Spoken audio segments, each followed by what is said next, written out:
Relax relax relax. डोकं तिकडे हात खाली बस. माझ्याकडे बस. इथं दुखत आहे इथे बस. इकडे इथं दुखत आहे इथे इथं दुखत आहे बघा. इकडे काही दुखत इथं दुखत नाही. थोडं खाली इकडच्या बाजूला. तुमचं अर्ध डोकं दुखतं का? नाही, पूर्ण दुखतो. अर्ध डोकं म्हणजे पूर्ण पाठीमागून दुखत असेल. आणि हे आयब्रोजचे इथे आणि असं ठीक आहे. नीट ऐका. तुमच्या मानेमध्ये इथे C4-5 C5-6 मध्ये प्रॉब्लेम, इथे L4-5 L5 मध्ये प्रॉब्लेम. आता या ठिकाणी डिक सरकून भरपूर दिवस झालेले, पण जसं जसं याच्यातलं कार्टिलेज असतं आधी असते जशी सरकली घसली गेली बाहेर आली तशी इथली सर्वायकल नावाची नस जपली गेली. म्हणून इथून ब्लड सर्क्युलेशन ब्रेन छाती पाठ शोल्डर या हाताला होते. म्हणून तुमचा मानेपासून उजवा हात दुखेल, जड पडेल, रग लागेल, कळ लागेल, मुंग्या येतील. यापुढे झोपले का हात जड पडणार, बधीर पडणार किंवा मुंग्या येणार. बसून उठले कधी कधी चक्कर येत असेल. हो, थोडंसं वॉकला वगैरे जाते तेव्हा बरोबर. बसून उठले का चक्कर येणार. हे अर्ध डोकं मागून दुखणार. हीच नस छातीला कनेक्ट असते. छाती इथे दुखणार दाबले तर दुखली. हीच या साईडची छाती अजिबात दुखणार. तर यालाच म्हणतात सर्वायकल स्पॉन्डिलायसिस. जेव्हा डिक्स पोझिशनला जाईल कार्टिलेज लेवलला येईल तेव्हाच हा प्रकार रिकवर होतो, बरा होतो. पण जोपर्यंत डिक्स सेट होत नाही, कार्टिलेज लेवलला जात नाही, तोपर्यंत हा आजार बरा होऊ शकत नाही. जसं एकदा तुमची BP डायबिटीज आजार लागला तो आजार मरेपर्यंत असतो, तसा हाडाचा आजार एकदा लागला तो पण आयुष्यभर असतो. पण तुम्हाला त्याला नियम पाळायचा असतो. जसं तुम्ही ट्रीटमेंट डायबिटीजची घेऊन पण आयुष्यभर गोळी घेऊन पण तुम्हाला नियमात राहायचं, म्हणजे गोड जास्त खाऊ शकत. तसं हाडाच्या आजारात तुम्हाला ट्रीटमेंट घेऊन पण मानेला जे नियम आहे जे सांगणार आहे ते आयुष्यभर लक्षात ठेवा. ते नियम तोडले की तुम्हाला परत त्रास होतो. नाही ते किती आयुष्यभर दवाखाना केला तो उपयोग नाही. मानेचे नियम म्हणजे काय की उशा जास्त घेणं बंद, उजव्या कुशीवर झोपणं बंद, मान मोडणं बंद, मानेला झटका देणं बंद, उठताना बसताना पुढचे 3 महिने उजवा हात खाली टेकून उठणं बंद. तुम्हाला हाताला कळ लागते, तुम्ही काय करता, उजवा हात झटका देत असेल तर त्यांनी काय होतं, इथं फ्युजन शोल्डरचा प्रॉब्लेम, टेनिस एल्बोचा प्रॉब्लेम तयार होणार. म्हणजे दुसरे याच्या ह्या वेन्सच्या कनेक्टेड जे ऑर्गन्स येतील ते डॅमेज होतात. कारण की देवाने आपल्याला एक वरदान दिलं आहे, दिवसभरात हजारो सेल्स डेट होतात, रात्री परत रिजनरेट होतात. पण जोपर्यंत ही वेन्स ब्लॉक असेल, दबलेली असेल, दिवसभरात तुमच्या हजारो सेल डेट झाले पण पाहिजे त्या प्रमाणात ब्लड सर्क्युलेशन नाही झालं तर ते पार्ट डॅमेज होत जातं. म्हणजे रात्रीतून ब्लड सर्क्युलेशन त्या प्रमाणात नाही भेटलं तर सेल्स रिजनरेट नाही झालं तर गॅपचं प्रमाण वाढत जातं मल्टिपल डेज. आता हा झाला सर्वायकल स्पॉन्डिलायसिस. दुसरा इथे L4-5 L5 मध्ये गॅप. तिथे पण तसंच आहे. तुम्हाला याच्या आधी गादी सरकायच्या आधी तुम्हाला पहिले चमक भरणं, कमरामध्ये किच्चं भरण्यासारखं होत असेल, पण तुम्ही गोळी घेतली, मूग वगैरे लावलं, शेकवलं ते बरं होऊन जायचं. पण जसं जसं कार्टिलेज बाहेर आलं तर आता ही जी वेन्स कमरेतून मांडीतून गुडघ्यातून पोटीतून टाचीला कनेक्ट आहे. म्हणून ज्या पार्टला मग तुम्हाला सांगितलं तसं हीच वेन्स ह्या पार्टला ह्या पार्टला कनेक्ट आहे. ब्लड सर्क्युलेशन कमी दाबात झाल्यामुळे जेवढी झीज होते तेवढी भरून न आल्यामुळे गुडघ्याची झीज झाली आणि गुडघा बऱ्यापैकी दुखत असेल आता, बरोबर ना. आता बसून उठले, झोपत उठले, टाच ऐकली बऱ्यापैकी दुखते तुमच्या इथे. तर त्याचं कारण हे, जेव्हा इथून ब्लड सर्क्युलेशन याला होईल टाचीचा म्हणजे हाडाच्या आजूबाजूला ज्या कोशिका असतात, मांसपेशी असतात ते सुकल्या जातात. जेव्हा त्याला प्रॉपर ब्लड सर्क्युलेशन होईल, ते डेव्हलप होईल, तिची सूज जाईल, तेव्हा हे बरं होईल. मग तुम्ही याच्यावर किती गोळ्या औषधं इंजेक्शन घेत नसते. म्हणजे एखाद्या डॉक्टर गेले तुम्ही टाचाचं हाड वाढलं, युरिक ॲसिड वाढलं, कॅल्शियम कमी झालं असं सांगितलं असतं किंवा सांगतो. पण मेन त्याचं मूळ हे, जेव्हा हे क्लिअर तर हे क्लिअर आणि हे क्लिअर.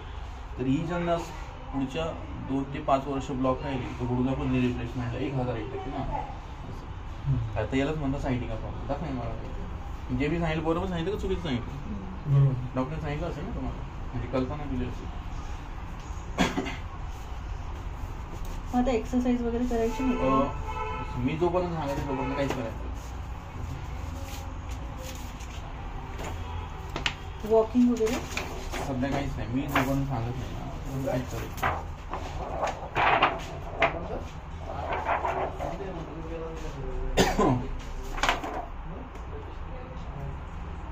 अर्धच केलंय तुम्ही, कमरेच का नाही तरी मलाच सांगितलं. हा बघा आता अजून तुमचा फायनल कॉर्ड आहे, हे बघा या ठिकाणी प्रॉब्लेम दिसलं. सांगितलं असेल माझ्या तुम्हाला सगळी कल्पना दिली C4-5 6 मध्ये प्रॉब्लेम. आता ही चीज भरपूर जुनी झाली, पण जेव्हा कार्टिलेज गादी सरकली तेव्हापासून मला त्रास होऊ लागला. याच्यावरती मरेपर्यंत जरी गोळ्या खाल्ल्या तर उपयोग नाही. मेन प्रॉब्लेम काय आहे, हिची ती खाली सरकली. तुम्ही मला सोपं उदाहरण द्या, उत्तर द्या. वरून डिक्स खाली सरकली अशी जगात कोणची गोळी आहे की गोळी खाली आली डिक्स वरती? शक्य आहे का? याला 3 मेडिसिन पण बघायचं नाही, काही गरज नाही. एक्सरे पण एक्सरे पण काढला. बॉडी लूज, रिलॅक्स रिलॅक्स बस, रिलॅक्स बस. इकडे बस.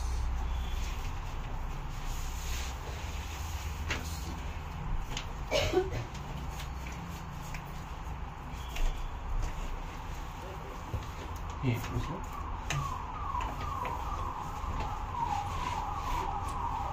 गिली सोडवतो पाणीला. आता याला सायटिका प्रॉब्लेम म्हणतात, याला सर्वाइकल स्पॉन्डिलोसिस म्हणतात. तुम्ही केली तर केली, आज ट्रीटमेंट. नाही, पण मला आता कमरेचा काही त्रास होत नव्हता म्हणून मी काही त्यांना सांगितलं नाही. पण टाचेचं सांगितलं होतं. पण तिने टाचेचाच एक्सरे केले असेल. नाही केलं.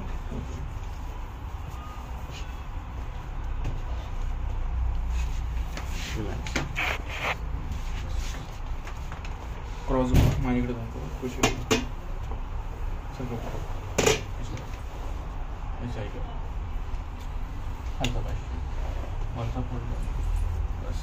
रिलॅक्स. Same position. पाय इकडे, डोकं तिकडे. काम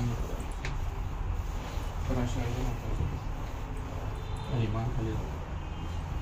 खालचं पाचशे डोकं तिकडे, डोकं तिकडे पाय सगळं सगळं होतं सगळं. कशी ते मानू करायचं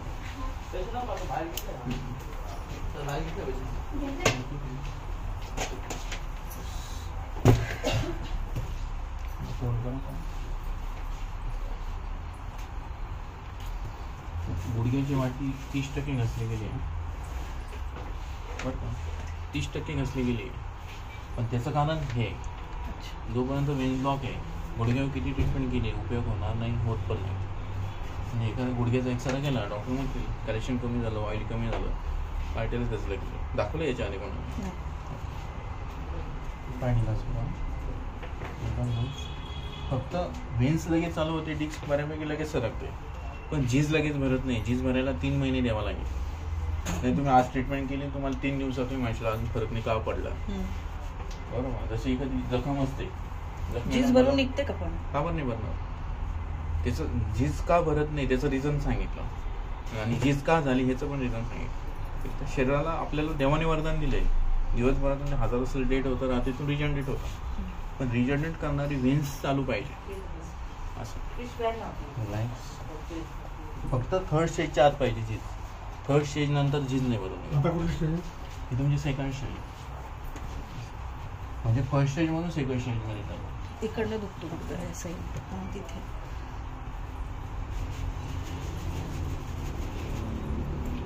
आणि हे मांडीचं पण हा असं पोर्शन तो कमरामध्ये साईडकडे तिकडे तिकडे जागेच